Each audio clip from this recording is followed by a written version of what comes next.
this is an iHeart podcast. Guaranteed human. Stuff You Should Know is brought to you by Grainger. Grainger knows that if you're an HVAC technician and a call comes in, you need a partner that helps you find the right product, fast and hassle-free. And you know that when the first problem of the day is a clanking blower motor, there's no need to break a sweat. With Grainger's easy-to-use website and product details, you can be confident that soon you'll have everything humming right along. Call 1-800-GRAINGER, click Grainger.com, or just stop by. Grainger, for the ones who get it done. Hey everybody, the official Big Bang Theory podcast is back, covering seasons 3 and 4 of the show. Each week, host Jessica Radloff speaks with crew and cast members like Kunal Nair, Mayim Bialik, and Kevin Sussman. Hear about the Easter eggs you may have missed, behind-the-scenes stories, and how certain real-life relationships shaped some of the most memorable storylines. Watch the official Big Bang Theory podcast on HBO Max or wherever you get your podcasts. Welcome to Stuff You Should Know, a production of iHeartRadio.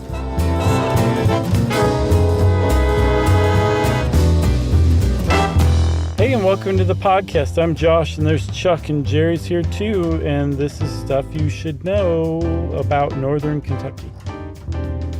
That's right, which was in the 1930s and 40s, the casino capital of the United States. And it was 50s. the Vegas of the United States before Vegas. And 50s too, even. It's hard to believe. I never knew any of this. So much of this is very cinematic. Mm-hmm. I was just trying to work out how to tell the story in a movie without doing flash forwards and flashbacks, but that's probably how you would have to do it.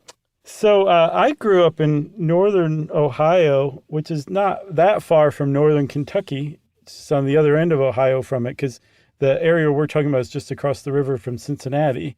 And I guess I'd heard of this before. It's one of those things where I can't remember if my mind is telling me that I had a memory before I actually had a memory, like I didn't really have one. I just want to think I did. It might be one of those scenarios, but regardless, it is like a huge piece of northern Kentucky, southern Ohio history.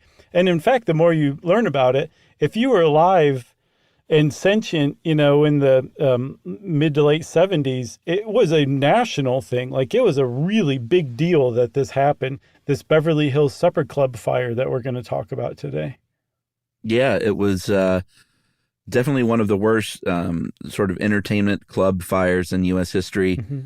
I would have to look at numbers. I mean, it's probably one of the deadliest fires in U.S. history. Yeah. Because 165 people died in horrific fashion. Mm-hmm. Obviously, dying by fire is always horrific, but this was as bad as it gets.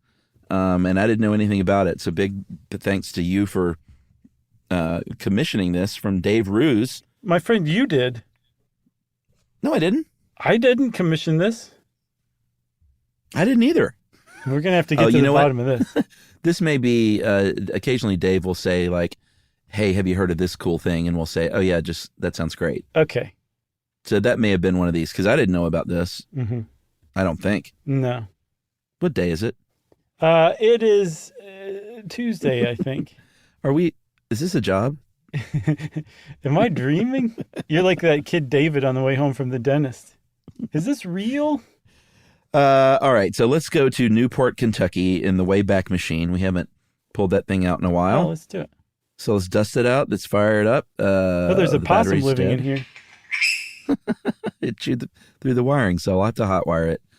Luckily, I'm good at that. So let's get it fired up, and let's go back to the 1920s Prohibition era, Northern Kentucky.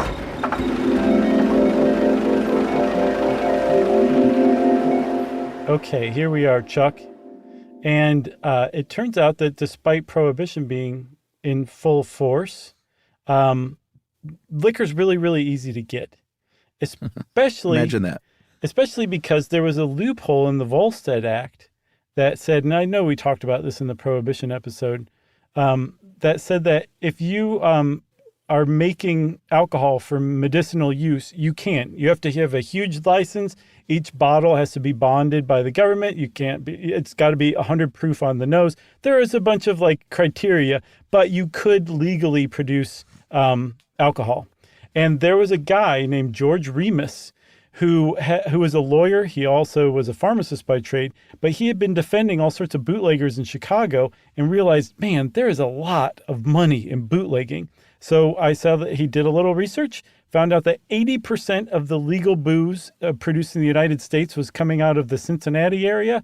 And he moved over there and said, I'm going to get into organized crime. And boy, did he ever. Yeah, he was living in Chicago at the time. And if you're leaving the organized crime in Chicago to go to Cincinnati, then you must have some good insider information. And indeed he did. He was known after he made that move as the king of the bootleggers because he would, and it's a great scam. He would manufacture this quote unquote medicinal whiskey. And then he would have a setup where his guys would steal the truck, hijack the truck, and then sell it. And this money number is staggering because it says at one point this guy was making $40 million a year in the 1920s. Yeah, it's about $900 million today. So, I mean, that made him probably one of the wealthiest people in the United States if he would have been able to keep that operation up. But of course he wasn't. For sure. So if you were a politician or a police chief, or even probably a local cop in the area, it made you pretty wealthy too. Because one of the reasons why he set up in northern Kentucky, particularly in Newport, was because you could pay people off a lot easier. It was a small town. You could basically make it your fiefdom, and that's what George Remus did. And you're right, he got caught pretty quickly, I think within just a few years of setting up this organized crime syndicate. And just a little aside on him, he was really interesting. He had a cellmate in jail who turned out to be an FBI agent, not an informant, an actual agent who was planted there. The agent found out about all the money that Remus had that his wife controlled. It was in her name. The guy left the jail, quit the FBI, and started an affair with Remus's wife, Imogene, and then talked her into basically like selling off all his stuff and funneled money from her. So the FBI guy robbed him blind. Remus was so mad that when he got out of prison, he tracked down his wife and shot her in public in broad daylight. Did he get pinched for that? He got pinched. He was convicted, but found not guilty on reason of insanity. Was taken to a sanitarium, right? Sanatorium or terium, I can't remember, a mental hospital. And then, because he was a lawyer, used the prosecutor's reasoning that he wasn't insane to get himself released from the actual, the mental hospital, and became a free man very quickly. Boy, he knew all the angles. Yeah, he did. And also, one other thing about him is that it's pretty much a certainty that Jay Gatsby from The Great Gatsby was based on George Remus, because he had met F. Scott Fitzgerald at some point. Yeah, and probably through some pretty wild parties would be my guess. For sure. But he didn't drink or smoke. Well, did Gatsby? Yeah, I think Gatsby drank some. Yeah, I think he did. All right, so it's 1925. He's in jail. But by this time, he had established such an operation there in northern Kentucky that a little industry of sleaze grew up around it. Kind of a red light district is how Dave put it. And this is where we get to the birth of what was then called the Beverly Hills Country Club. There was a guy named Pete Schmidt, who now factors into the story, who used to be a driver for Remus. And in 1927, he bought this old roadhouse outside of Newport, perched up on a hill, and basically renovated it into a casino, and a really nice one. They had casinos there, but they were called bust out joints. They were kind of sleazy places to go. Right. And the Beverly Hills Country Club was what was known as a carpet joint, and it was a nice place. It was the blueprint for what ended up being Las Vegas, like a nice place where you could go and you could gamble and you get a dinner and some drink and even see a show.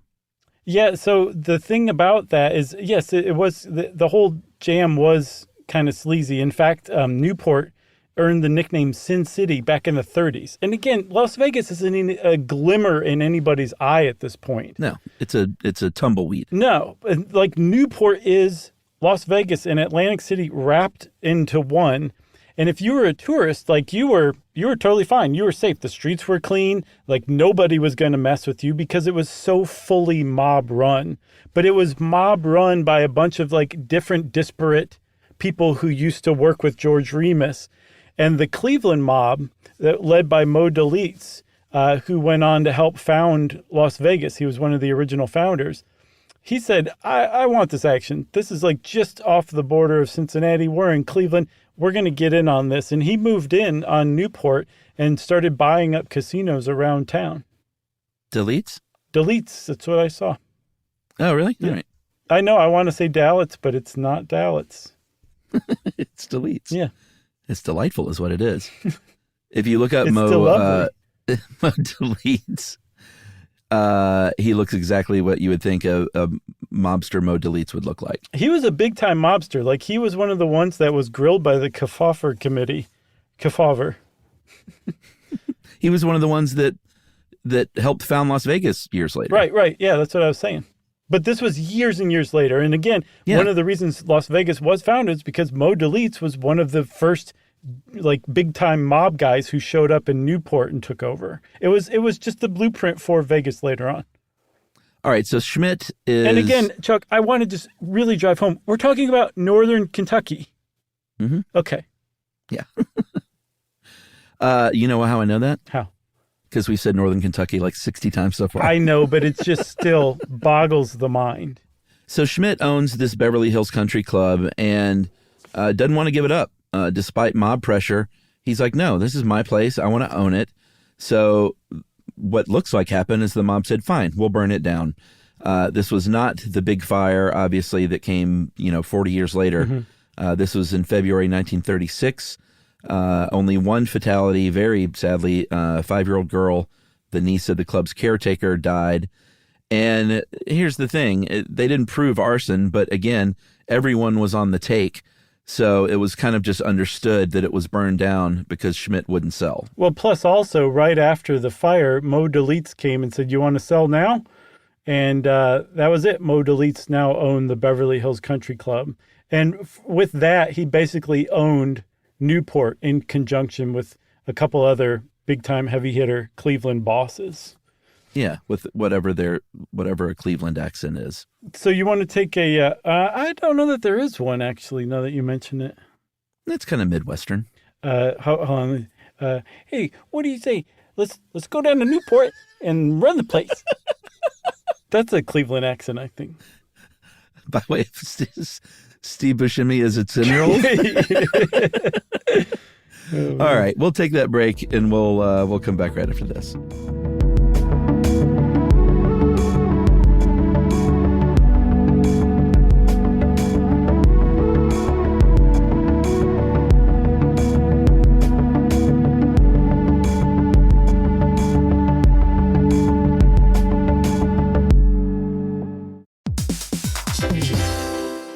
Hey everybody, I want to talk to you a little bit about Tide Evo because it represents over 10 years of innovation and product development. Tide Evo is a first-of-its-kind technology where tens of thousands of minuscule fibers are spun together to form a 6 times powerful layer packed with scrubbers, brighteners, pre-treaters, and fresheners. And that's going to deliver a breakthrough clean that's so powerful it feels like magic. Yeah, it is kind of like magic. Tide Evo is revolutionary. A 100% concentrated, waterless laundry tile that's made of compressed microfiber soap layers rather than liquid or powder. And it's not like pods or sheets because it uses 6 layers of detergent fibers to deliver superior cold water cleaning without plastic packaging of any kind. And it provides a mess-free, lightweight solution that dissolves lickety-split. So whenever you run into a laundry challenge, turn to Tide Evo. It's revolutionary. It's magic. Try new Tide Evo. Real laundry magic.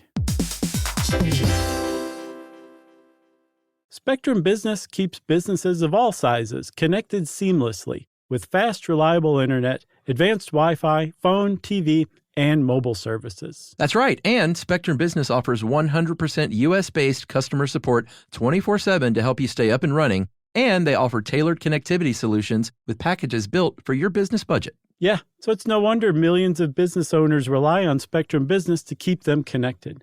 Visit spectrum.com/business to learn more. Restrictions apply. Service is not available in all areas.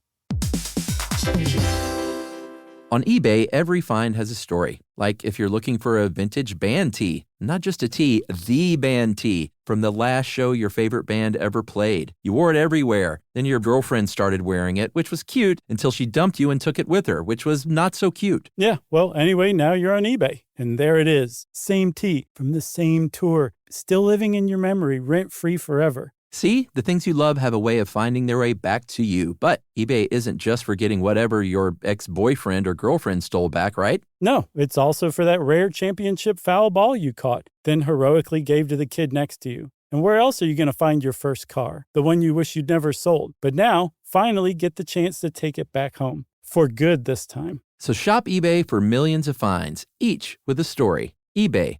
Things people love.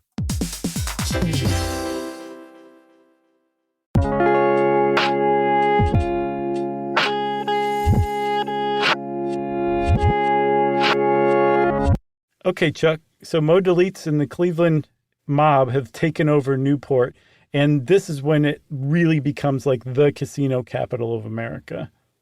Yeah, it's bustling. People are, and this isn't like, oh, I came in from Cleveland or Cincinnati. People are coming in from the West Coast and New York and Chicago. Mm-hmm. I think the population was about 30,000, and 70,000 people, more than double that amount would come in on the weekends. Yeah.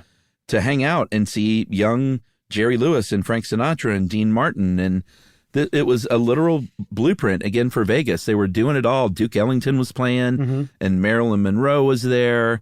And it was just, it was quite a scene. Again, where?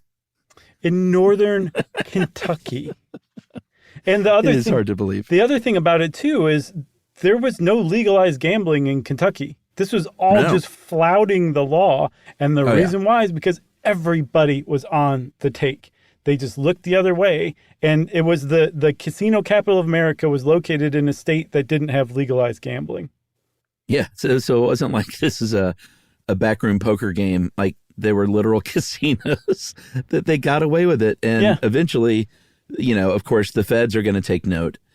And the American Municipal Association started complaining to the federal government and said, hey, we got a real organized crime problem in this country. So that Kefauver committee that you were talking about earlier was established by the Senate, these big televised hearings. They trotted out everyone, including Deletes, including Frank Costello and people like that. And here's the thing, it kept going. That had no effect on shutting Newport down. This was in 1949 or 50, and throughout the 50s, it was still booming. Yeah, one of the reasons why they were able to get away with this was before even the FBI would admit that there was a national crime syndicate of organized crime.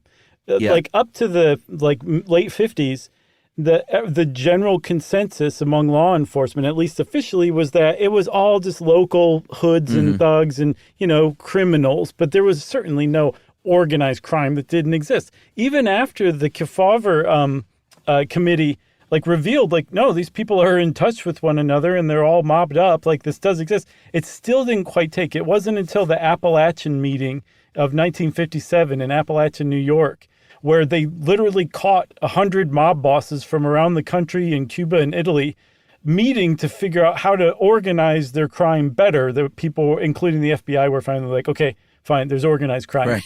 But that's one way that they were able to get away with this, is because they just refused to accept that this was an organized crime syndicate. Yeah, which it very much was. And it played out in Newport in ways that you would expect in the 1950s. Their homicide rate in, this, pretty small place was 4 times the national average. There were a lot of people that just vanished, basically. Dave introduced me to a new term called the Newport nightgown, which was when you were wrapped up in chains and thrown off a bridge. There was a reporter in 57 that counted 300 sex workers per mile in Newport. And eventually, 1961 rolls around, and a football player, former player from Notre Dame and the Browns there in Cleveland, named George Ratterman, ran for sheriff in Newport as a reform candidate. Okay. You know that reference? No. Is that from Blazing Saddles? No. Good guess, though. It was Oh Brother, Where Art Thou? The Coen brothers' great movie where Charles Durning said, people want that reform. Oh, yeah. That was a good character. Yeah, he was a Southern politician. But this is what Ratterman ran for. Basically, I'm going to clean this place up. Right. And it was all going fine in his campaign until he was found naked and passed out in a hotel room with a sex worker and arrested. Yeah. But it kind of came back to sting the mob, didn't it? It did, because they did blood tests on George Ratterman, probably at his insistence. He said that he was drugged, and it turned out that, yes, indeed, he was drugged with chloral hydrate, which is the basis of a Mickey fin. If you slip someone a Mickey, you give them chloral hydrate in a drink. And that's what they did to George Ratterman and framed him. The mob, in conjunction with the local police, framed this guy who was running for sheriff. It is a trope, but this was actually happening. Drug him and throw him in bed naked with his sex worker, right? And call the cops. Exactly. So with black and white pictures, got to be black and white photos, right? Oh yeah. So Ratterman actually goes on to win the election. He comes out of this and clears his name, wins the election, and then all of the national attention that was given to this incredibly, almost mythical thing that happened to him. Robert Kennedy, who was new as the U.S. Attorney General, said, what is going on down there? And started sending feds to Newport. And all of a sudden, the party was over. That's right. The party was very much over. By this town, this was the 60s. So Vegas was in its earlier days. And people skipped town, basically. He said, all right, let's go out there in the sunshine. Newport is done. And in the mid-1960s, the Beverly Hills Country Club closed, but not for good, because as we will see, it was revived, which will ultimately lead us to our tragedy. Yeah. Sounds like a break spot, but it's not, because we just took one. That's right. This is also the time when the famous song, Goodbye Northern Kentucky, I'm Going to Las Vegas, was written. I know. Was that Engelbert Humperdinck or Gordon Lightfoot? It was a duet. Okay. Between the two. Song. Yeah. Yeah. It was a sea shanty, I think. That's right. Sung in a Cleveland accent. All right. So then we will enter another character, Dick Schilling, Richard Schilling Jr. He was working at these casinos when he was just a kid. Right. And eventually rose up to management. And in the late 60s, in 69, when Newport wasn't doing great, he had the foresight to buy this abandoned property, the Beverly Hills Supper, and renamed it the Beverly Hills Supper Club this time, right. And was like, I'm going to restore this giant facility. I mean, so big. The more we looked into this, that video you sent me that kind of lays out the, not the schematic, but the floor plan. It's unbelievable how big this place was. They would have a half a dozen wedding parties going on on the same night, in addition to the 1,000-seat to Frank Sinatra restaurant. Yeah, in the other room. It was nuts, and it was really lavishly done. Dick Schilling did a really good job bringing this thing back and put it back on the map again. The thing is that longstanding tradition of a legitimate business owner buying the place, fixing it up, and being unwilling to sell it to the mob, who in short order turn around and burn it down. That happened again, just a year after he revamped it, right before he was able to open. And amazingly, Dick Schilling said, "No, I'm doing this. Stop it, mob. You're not gonna deter me." And the mob said, "Fine, go ahead and open." And he did in 1971. And in just a few years, it was I think they called it the showplace of the nation, a supper club in northern Kentucky. And it's how many times can this place burn down? Right. And I guess the answer is 3. At least, yes. And big thanks, too. We need to mention Dave used a book for this research by a man named Peter Bronson, who wrote easily, I would say, the quintessential book on the Beverly Hills Supper Club fire. And Northern Kentucky, Forbidden Fruit, Sin City's Underworld and the Supper Club Inferno. And was that who it was in the video that you sent to? No, there's another guy named Robert Webster who was in that video I sent you, and he wrote another definitive book on it called the Beverly Hills Supper Club Fire. the untold story behind Kentucky's greatest tragedy. And it's really exhaustive, too. Apparently, it's got 5 years of research behind it as well. Everything that Bronson guy missed. Right. They're famously feuding with each other to this day. Yeah, they keep burning down one another's supper clubs. Oh, no. All right, so this thing, like you said, opened in 70, burned, reopened in 71. Shilling was not to be deterred. Mm-hmm. And it was a big deal. And Frank Sinatra came back even. He was like, that place is open again. All right, I'm back. You can still get a flight into Cincinnati, right? Ella Fitzgerald played there, Red Fox, the Righteous Brothers. It was again a big deal, and such a big deal that they would routinely oversell and overpack that place out. So I saw this is under dispute. So I think Robert Webster in particular, he chalked reports of that up to poor reporting, early reporting after the fire, that they routinely flaunted the building capacity, the fire marshal's capacity number. I don't know that that's necessarily true, but it pops up. It seems like everywhere. It came out in court that it did, though. No, but they said that there was some minor violations, but nothing that cost anyone their lives. So that tells me right there that no, they weren't doing any major violations like overcapacity crowding. Okay. And it was a huge place, too. It was so mind-bogglingly big that I think people were like, oh, there's 1,300 people there? Obviously, it's overcapacity. Well, I mean, I think they said there were 1,300 people in that one room. Right, in the cabaret room. Yeah, where the main stage was. Right. Which was, that was a sweet-looking place. I mean, the decor in this place was awesome. Mm-hmm. All right, so Memorial Day weekend is obviously going to be a big deal at a place like this. And it was certainly the case in 1977. John Davidson was the headliner that night. Mm-hmm. John Davidson, who would later make noise in the 80s for guys like us, is a co-host of a show called Real People.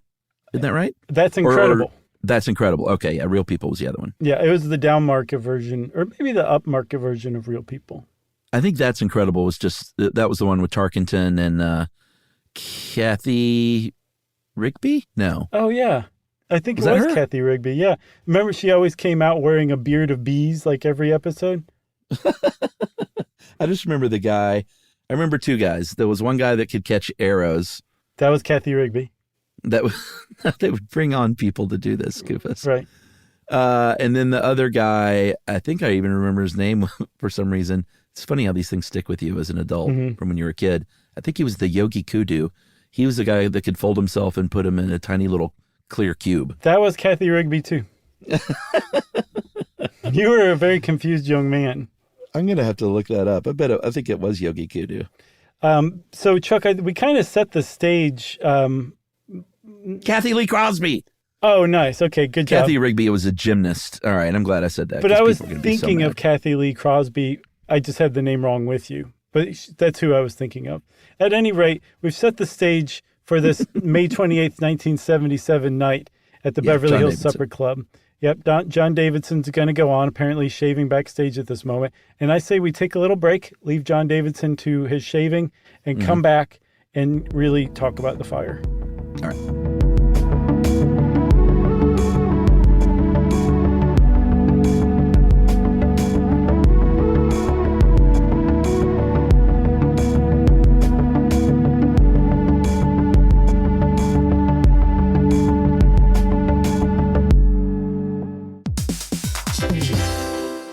Hey, everybody. I want to talk to you a little bit about Tide Evo because it represents over 10 years of innovation and product development. Tide Evo is a first-of-its-kind technology where tens of thousands of minuscule fibers are spun together to form a 6 times powerful layer packed with scrubbers, brighteners, pre-treaters, and fresheners. And that's going to deliver a breakthrough clean that's so powerful, it feels like magic. Yeah, it is kind of like magic. Tide Evo's revolutionary. A 100% concentrated, waterless laundry tile that's made of compressed microfiber soap layers rather than liquid or powder. And it's not like pods or sheets because it uses 6 layers of detergent fibers to deliver superior cold water cleaning without plastic packaging of any kind. And it provides a mess-free, lightweight solution that dissolves lickety-split. So whenever you run into a laundry challenge, turn to Tide Evo. It's revolutionary. It's magic. Try new Tide Evo. Real laundry magic.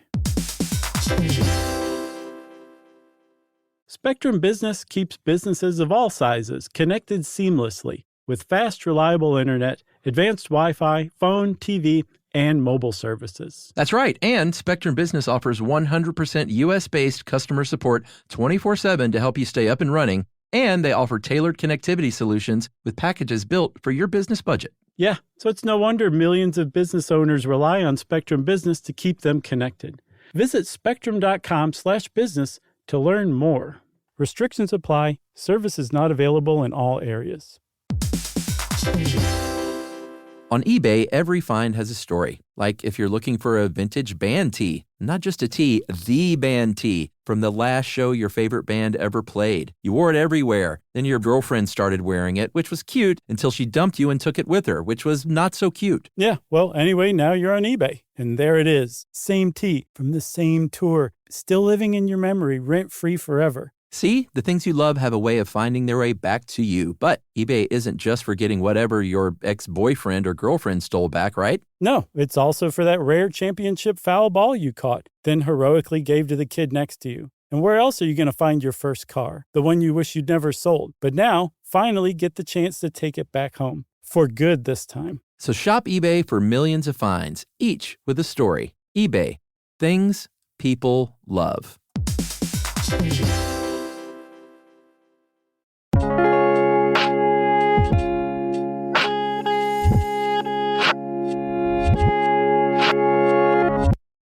You missed a spot, John.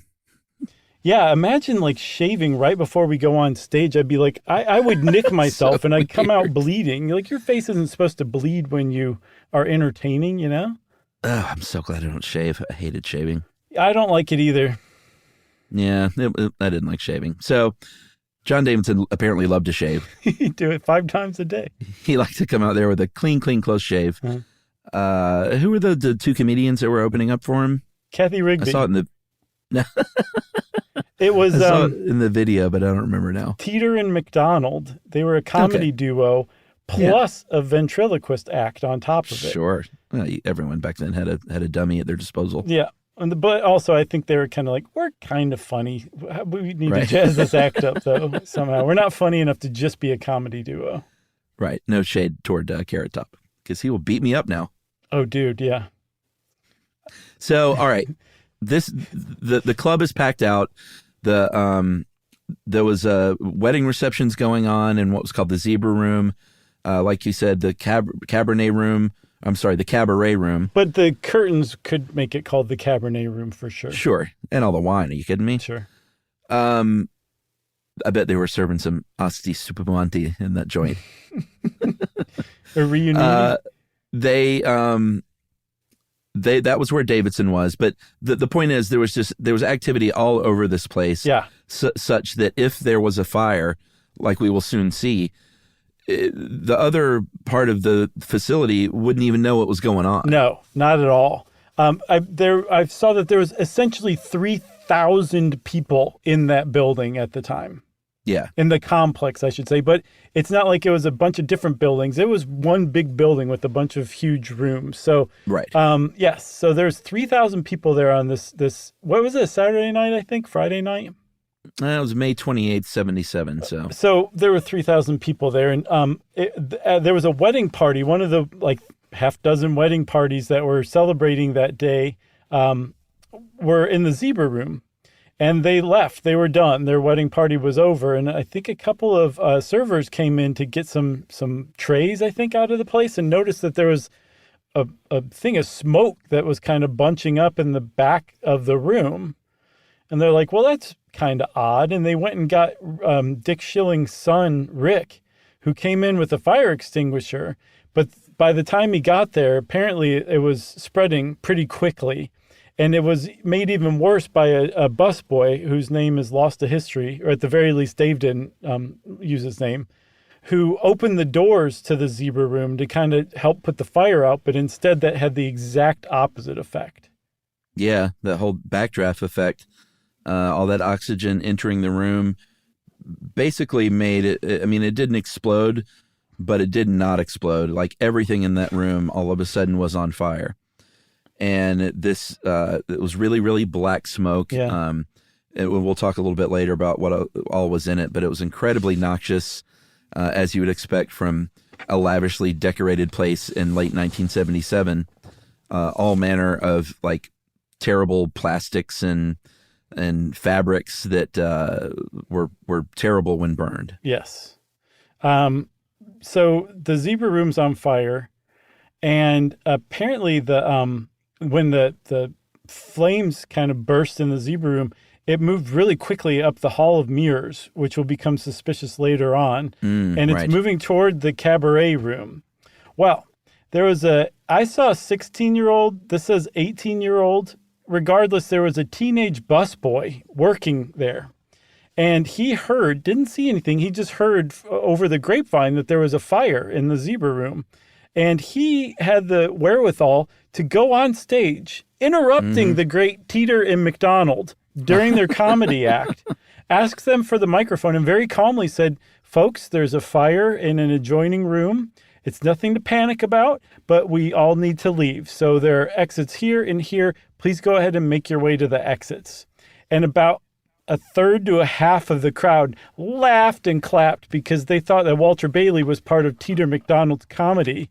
And Teeter and McDonald said, "Man, we need to steal that and add it to our act later on," because it got a huge response. Yeah, there's no way that they didn't get that ventriloquist thing out and say, "Who's this dummy?" when that guy got on stage.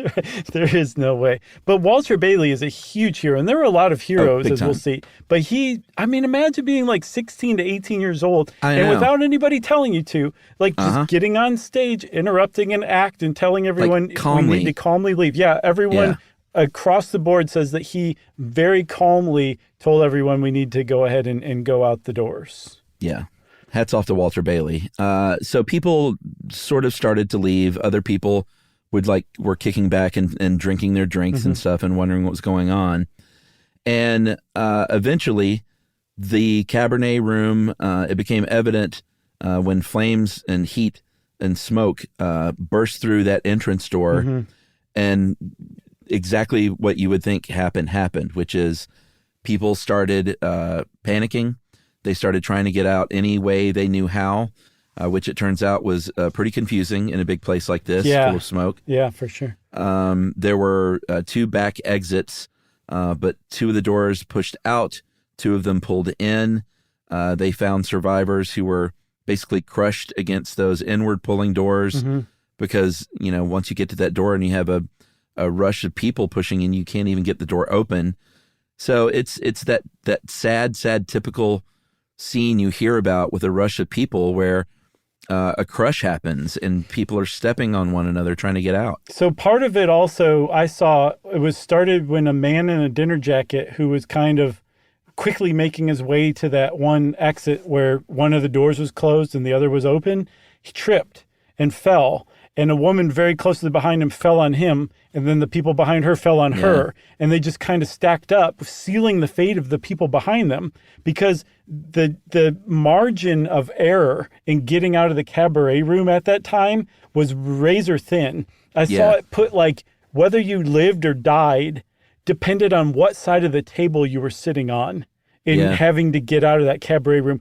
That's how noxious that smoke was and how quickly it was killing people who were overcome. And so when that pile of people started piling up by that one exit, there was only one exit to be had, and that was on the other side of this 1,000-person room. So a lot of too late people at that point. Died at that blocked exit right there. Yeah, I think there were several dead ends that people thought were exits, like hallways that led to closets and coat closets and things like that. And again, when panic is set in, there are people everywhere, it's full of smoke, you're just going in a direction basically at that point. Right. And if you see a hallway and you run down it and you hit a dead end, then that's basically it for you in this kind of scenario. Very sadly, there were people who actually made it outside only to collapse and die on the front lawn because they couldn't get fresh air into their lungs soon enough. a lot of people made it out. A surprising number of people made it out. So bear in mind, there's about 3,000 people there, and something on the order of 2,600 people made it out safely. The vast majority of the people who did die died at that one exit. Yeah, there were no sprinklers installed, and this was not a requirement, so that wasn't negligent, but it does bear mentioning. And, thanks to people like Walter Bailey and the 500 firefighters who rushed to the scene, and this thing burned for 7 hours. But, you nailed it, man. 165 people is a lot of people to lose, but considering how massive this place was and how many people were in there, and it's not like you're ever prepared to flee a burning building, but I think out drinking and having a good time, it was after 9, right. Like half of them were probably drunk by that point. Yeah. It was just a very tough situation, and I think they're lucky that more didn't perish. Yeah. So 100 victims were found at that one blocked exit that was blocked by people. Some people who had made it through that exit, like you said, it wasn't clear which way to go. The exits weren't clearly marked. 30 people were recovered from the hallway off of that exit. And then there was a closet off of that hallway that looked like an exit, but was just a closet, and another 20 people were found there. So 165 people died. 150 of them were all just scattered in this really localized area off of the cabaret room, right inside of the cabaret room and right outside of the cabaret room. Yeah. You sent me this video. It was a presentation, and it's well worth watching if you're into this kind of like even more thorough explanation of the layout of the place. But it was what was his name that wrote that other book? Robert Webster. Yeah, Webster was presenting, and he, at one point in the video, he talks about some of the pictures he was showing, and he was like, I really debated on what I felt like I could show as far as how kind of gruesome it got. But he said, I did choose to show some of this because he said, I feel like, people that have never heard of this need to see a little bit of what really happened for it to have its full impact. And it didn't get too gruesome, but he did show, there were no like close-ups, but he did show shots of people like, dead on the lawn. I think just to kind of drive home how awful it was. Yeah, for sure. It looks kind of like people, like the people who were able to be gotten out, including like the ones, like you said, just collapsed after they made it out themselves. Like they just looked like they were sleeping, said this one kid who, his name was Bill. He was 13 at the time. He was another kind of hero in helping people, Bill Klingenberg. He said that it looked like people were just sleeping. And it wasn't until like you realized, it sunk in that they were dead. You were looking at 100 plus dead people just laying around, that it really became just nightmarish. And they moved people to the nearby National Armory gym and used it as a makeshift morgue for families to come and identify people. And that's really worth pointing out. Like this is a smallish town. I think, like you said, 30,000 people, probably less because a lot of people fled to Las Vegas a decade before. So it was a fairly small town. And the people who were going there were residents.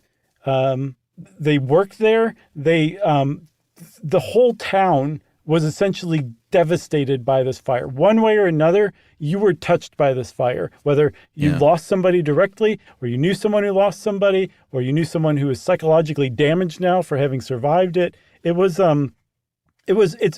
just hard to overstate what a big deal it was, not just nationally, but especially in this area where it happened. Yeah, there were another 116 that suffered severe injuries, obviously from the burns and the smoke inhalation. So the question then is, was this arson? Did the mob do this yet again? And depending on who you ask, they will say it's either officially undetermined, which it is officially, right? Or if you're the author of that first book, Bronson, he will say, no, this was absolutely the mob. There were 6 official investigations.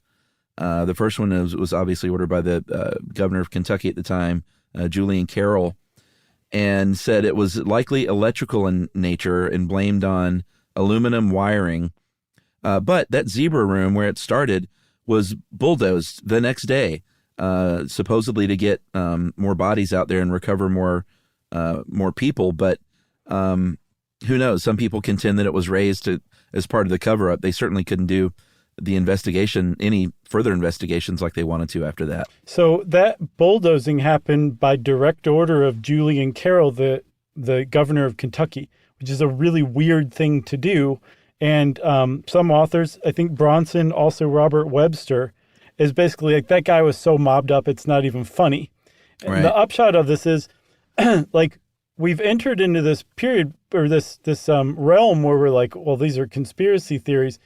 The area was so mob influenced, and it has such a history of things burning down because of arson, that it's not far-fetched at all. This isn't just, local residents trying to make sense of something really psychologically damaging. It really, like, these are historians and local, like, longtime journalists who are writing books saying, like, yeah, the governor literally covered up this fire that killed 165 people that was set under orders from the mob. Yeah, there was an annual major nightclub fire every year for 7 straight years in northern Kentucky. This was the most deadly, so it got the most news. Right. But for 7 straight years, from 70 to 77, one of these nightclubs burned to the ground. Right. And that's not coincidence, No, for sure. There was, like we said, a grand jury investigation into Dick Schilling and whether or not he was negligent in any way. They said that at least the findings of the grand jury was that he clearly violated the fire code, but not to a criminal degree.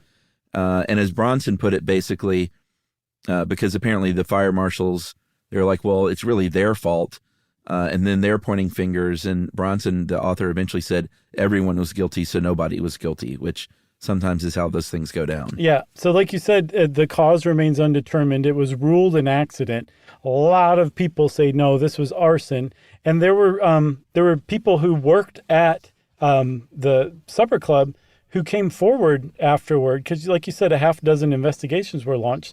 So these people were either spoken to or they came forward on their own accord and said, hey, there was some really weird stuff going on at the supper club in the days and weeks leading up to this, including there were a couple of guys who were found in the basement laundry room right below the zebra room who caused an explosion a week before the fire. And these 2 guys said that they were working on the air conditioning and told the hostess to leave, go ahead, get out of here, which is not something that air conditioning repair people say to the people who are working there very frequently. What else?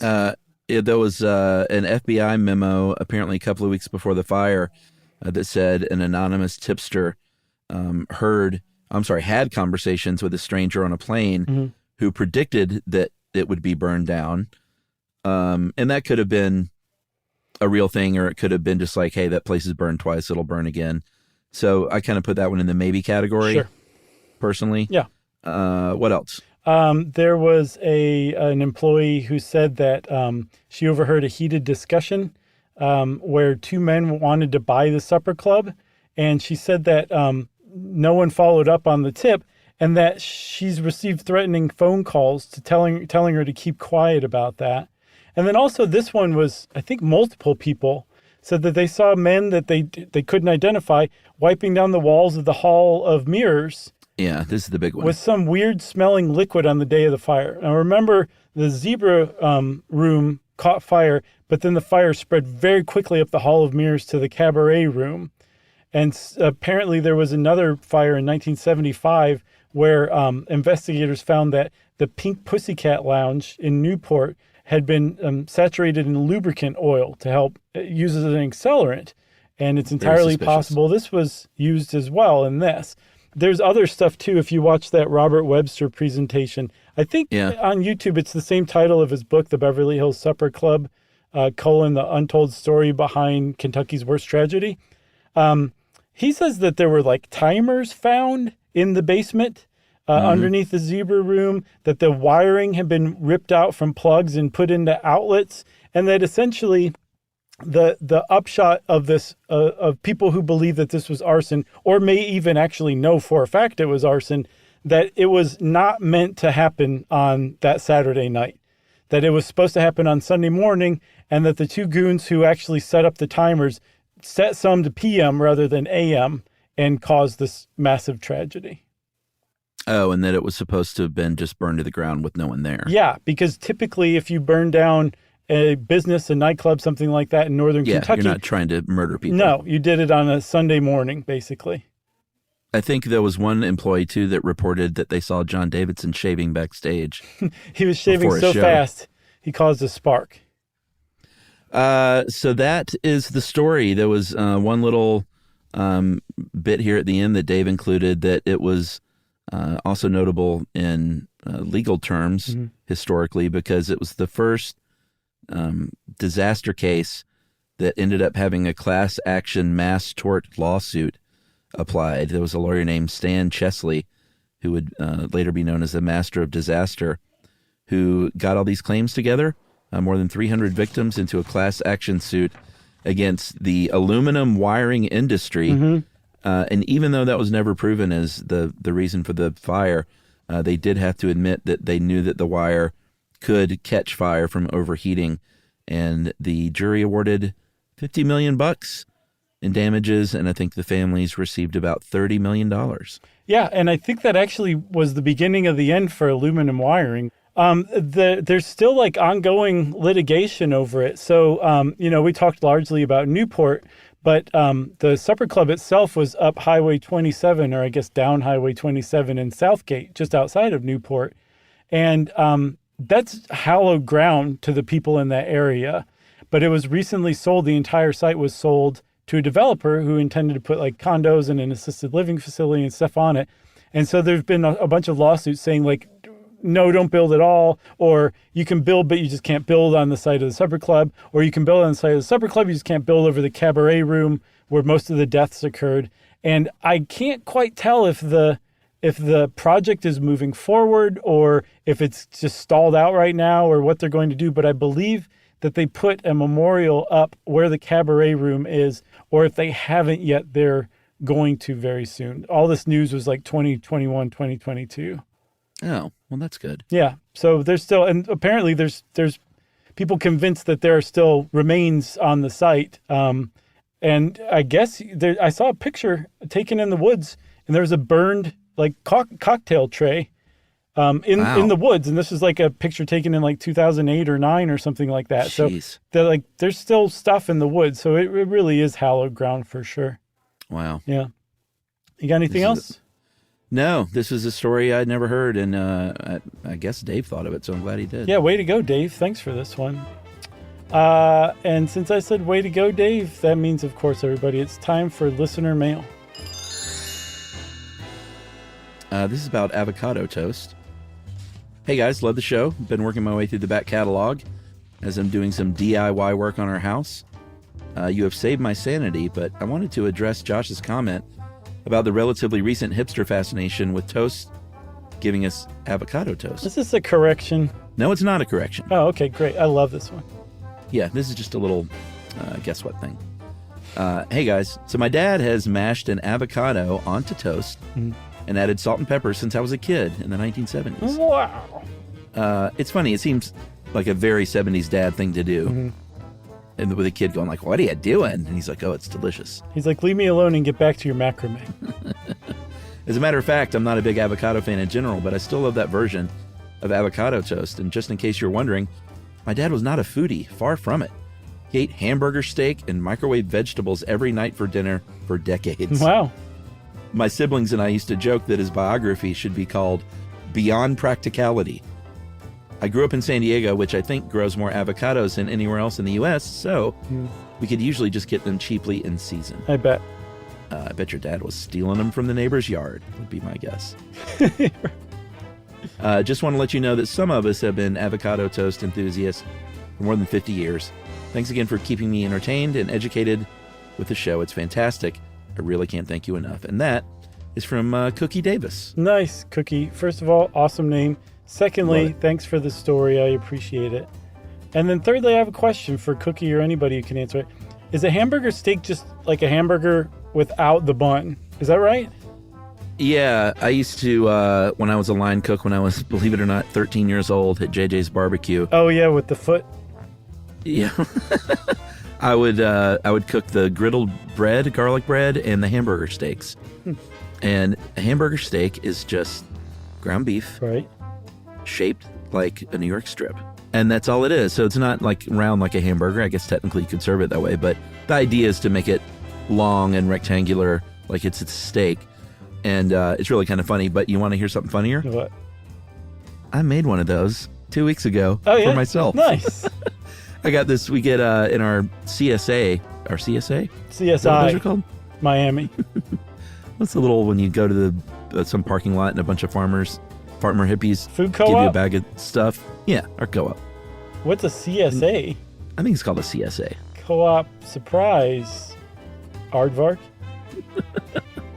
But they got this really delicious locally raised, humanely raised ground beef. And it's delicious. Man. Like the most noticeable difference you could imagine from like something you would get in a grocery store. Wow. And I was like, you know what? I don't have anything else here in the house. So I'm going to make some veggies and I'm going to make a hamburger steak. So I've been making some really great recipes from your friend Kenji Lopez Alt Delete. That guy is just amazing. I'm a big fan of his now. Yeah, he's the best. And I'm not sure how much we can mention him and be ignored, but here's yet another. Yeah, I was going to say, if he's a friend of the show and doesn't know it. Yeah, exactly. But yeah, it's I think I made the carne asada. I can't remember the name of the recipe, but it was like the best carne asada or something like that. Mm-hmm. It was so easy, but so good. And it all comes down to like doing your own stuff, like rather than using ground cumin, like buying whole cumin, like seeds, toasting them, and then putting them in like a grinder. Sounds like a lot. It's actually really easy, and it produces like just amazing stuff. Or like using like whole dried chilies, and then reconstituting them, like just little things like that maybe are like an extra step that make it just an enormous world of difference. It's almost as if eating real whole foods is the better way. Almost, Chuck. Almost. He's a food scientist. He knows his stuff. Yeah, for sure. It's beyond chefdom. Just bake a batch of his chocolate chip cookies and see me in the morning. Oh, by the way, I know I told everybody about Sally's Baking Addiction's brown butter chocolate chip cookies. And I went to go look at the recipe to see about browning butter again. And in the comments, there's like 10 people that are like, Josh from Stuff You Should Know sent me here. Oh. It was like weird, like bizarre thing because I wasn't expecting it at all. But the upshot of it is I tried Sally's Baking Addiction brown butter sugar cookies. They may be even better than the brown butter chocolate chip cookies. So if you tried the chocolate chip cookies, please, I beseech you, go make the sugar cookies too. Yeah, and try Kenji's chocolate chip cookies. Okay, we'll try them all. I've got no problem with that. Yeah, they're all good. You got anything else? Nothing. I'm just starving now. Who was that Cookie that wrote in? That was Cookie. That's how it all started. Yeah, cool. Great. Well, if you want to be like Cookie and get us going about cookies, you can send us an email to stuffpodcast@iheartradio.com. Stuff You Should Know is a production of iHeartRadio. For more podcasts from iHeartRadio, visit the iHeartRadio app, Apple Podcasts, or wherever you listen to your favorite shows.